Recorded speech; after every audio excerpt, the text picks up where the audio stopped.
आपसे कोई मोहब्बत कर रहा है या नफ़रत कर रहा है या किसी बात का गुस्सा निकाल रहा है, आपको उस टाइम महफ़िल में बिल्कुल समझ नहीं आती। आस-पास के लोगों को पता भी चल रहा हो ना, तो वो जवाब नहीं देते। वो कहते हैं चलो वाह-वादा तवा लग रहे हैं, एन्जॉय करने हैं। हालाँकि उनको समझ आ रही है और यही कि तंज़ कर रही है या क्यों कर रही है। पता नहीं क्यों हमारे पाकिस्तानियों की ये आदत जो है कभी जाएगी नहीं। या वो खुश होते हैं या नफ़रत कर रहे होते हैं, इसका भी हम अंदाज़ा नहीं लगा सकते। तो मुझे लगता है हर यूट्यूबर जो इतना भी है ना, वो अपनी आप बीती ही सुना रहा होता है। जिस तरह के आज मैं अपनी वीडियो में अपनी आप बीती सुनाऊंगी आपसे कि यूरोप में रहने वाली लड़की जो है वो कितनी मुश्किलात का कितनी स्ट्रेस से गुजरती है, ये शायद वो महफिल में बैठे हुए लोग नहीं समझ पाते हमारी स्ट्रगल को। जब आपकी बेटी या आपकी बहन एक शहर से दूसरे शहर में या एक मोहल्ले से दूसरी गली में भी शादी करके जाती है, तो उसका स्ट्रगल कितनी लंबी गुजरती है, उनको एडजस्टमेंट करने में कितना टाइम लगता है, ये शायद आपको अच्छी तरह अंदाज़ा है। लेकिन दूसरी की बहन बेटी को आप इस तरह तंज़ करते हैं, ये मुझे आज पता चला। और मैं यकीन करें उन रिश्तेदारों में बंदा शर्मिंदगी का इज़हार करे, लड़ाई करे या क्या करे, कमेंट सेक्शन में आपने ज़रूर बताना है या अवॉइड करना है। मैं तो खैर अवॉइड ही कर देती हूँ कि बंदा अब क्या करे, इतने सालों के बाद अगर आया है तो इस तरह की बातें।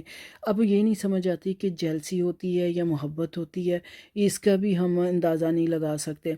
तो चलें जी, मैं आपको थोड़ी-सी अपनी कभी भी यूट्यूब में ये नहीं बताया लेकिन आज की स्टोरी में बताती हूँ कि अगर हम बाहर यूके, यूएसए, यूरोप में रहने वाली लड़कियाँ बीमार हो जाएँ तो उनका घर किस तरह बिखरा होता है। जैसे कि आपने किचन देखा, मेरे कपड़े वॉशिंग मशीन काफ़ी 2 दिन से पड़ी हुई थी, जो कि बच्चे जिम वगैरह जाते हैं तो तौलिए वगैरह थे सारे, वो मैंने कलर कपड़ों की मशीन लगा रही थी, वाइट अलहदा कर लिए, टॉवल वगैरह अलहदा कर लिए और आगे किचन की तरफ इतना सारा खलारा देखा।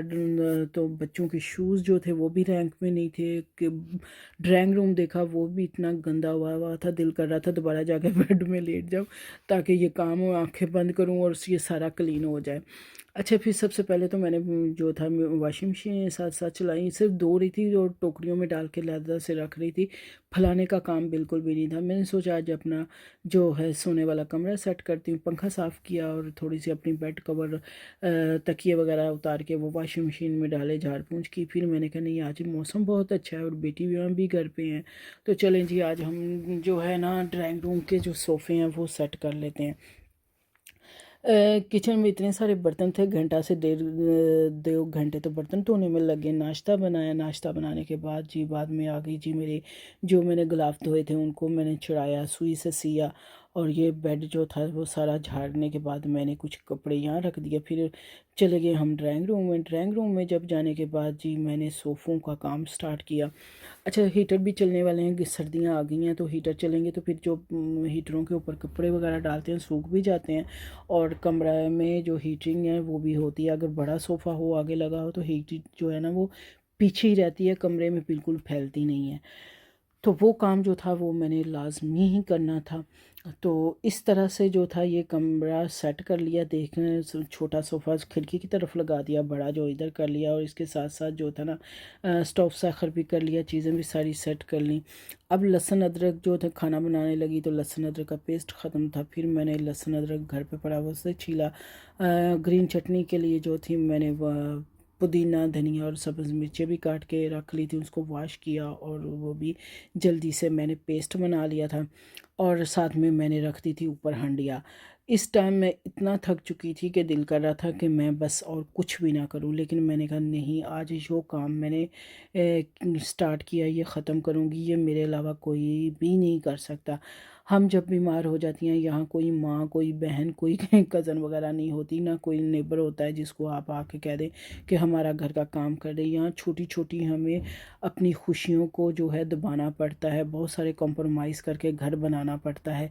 ये वो लड़की या वो औरत ही ये स्ट्रगल जानती है जो बाहर आके ये सब चीज़ें मैनेज करती है। पाकिस्तान से हम क्या लेके आते हैं, चंद सूट बैग में डाल के लाते हैं, ना फर्नीचर होता है ना घर की चीज़ें होती हैं। तो आप खुद सोचें, एक जहेज़ बनाने में माँ कितनी कष्ट करती है और शादीशुदा लड़की एक घर बनाने में कितना अपने आप को सोचों में और टेंशनों में गुजारती है और फिर जाके उसका रहने के काबिल यूरोप में घर बनता है। तो ये इतनी बातें करते करते जी हमारा जो फ्रोज़न किया हुआ मेरे पास मिक्स वेजिटेबल थी वो मैंने रख दी। और मेरे बच्चों ने कुछ मसाले जो थे ना वो वैसे ही गिरा दिए थे बेचारों ने, अंडा बनाने के चक्करों में ही।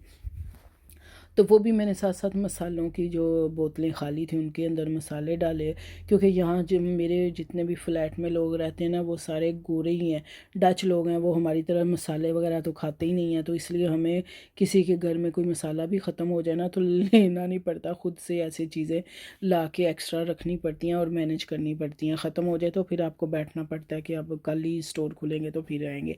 और थोड़ी सी जगह पे सब चीज़ों को सेट करना भी बड़ी महारत का काम है, जैसे कि आप वीडियो में देख रहे हैं। इस तरह सेट करके स्टोर में रख लेते हैं, क्योंकि यूरोप के घर ही बहुत छोटे-छोटे होते हैं, तो आपको यहाँ के घरों में सीखने के लिए भी 5-6 साल लग जाते हैं कि आपको कैसे मैनेज करना है। अच्छा जी, ये सारा मेरी हंडिया तो बिल्कुल हो चुकी थी, आलू छील के भी मैंने डाल दिए थे, बस थोड़ा-सा कनी रह गई थी चावलों की, तो मैंने कहा ये भी बस होने वाले हैं। आँच को मैंने थोड़ा-सा हल्का कर दिया और फिर साथ में जितने बर्तन पड़े हुए थे वो मैंने धो के किचन साफ़ कर लिया, और ये पीछे उतारने के लिए साथ में मैंने यहाँ टोकरी भी रख ली। इस मोमेंट पे इतनी सख्त भूख और इतना सर दर्द और बुखार भी तेज़ हो रहा था, तो यहाँ मैंने जी थोड़ा-सा मोरिंगा डाला अपनी दही में और इसे मिक्स करके ये खाया और मोरिंगा टी को एंजॉय किया। उतनी देर में मेरे चावल भी हो रहे थे, मैंने कहा अब एक दफ़ा ही खाना खाऊँगी, मुझे ब्रेड नहीं खानी है। और यहाँ बच्चे जो थे वो खाना लेट हो गया था, 2 बच्चे तो बाहर चले गए थे कि हम बाहर से ले लेते हैं, तो लेकिन हस्बैंड के लिए और मैंने तो खाना ही खाना था। फिर लिया पेन किलर ताकि जो काम रह गया वो भी ख़त्म कर सकूँ और साथ में चाय एंजॉय कर सकूँ। अब फिर ऑर्डर आ गया हस्बैंड के आगे जी, मेहमान, उन्होंने कहा जी 3 कप चाय नीचे भेज दें, चाय भी साथ में रखी और मैंने कहा मैं अपने लिए भी बना लेती हूँ। फिर बच्चे और हस्बैंड जो दोस्त आए थे उनको खाना नीचे भिजवा दिया और फिर मैंने बैठ के अपना खाना चाय एंजॉय की। आप बताएँ, जैसे कि मैंने स्टार्टिंग में कहा है कि अगर आपको नहीं समझ आती तो आप उससे किस तरह हैंडल करती हैं, और आपके ख़ानदान में अगर आपको तंज़ कोई करता है तो आप उसको किस तरह देखती हैं कि तंज़ करना चाहिए या नहीं करना चाहिए? ये आपने कमेंट सेक्शन में ज़रूर बताना है। मुझे लगता है हर फैमिली में इस तरह के लोग होते हैं।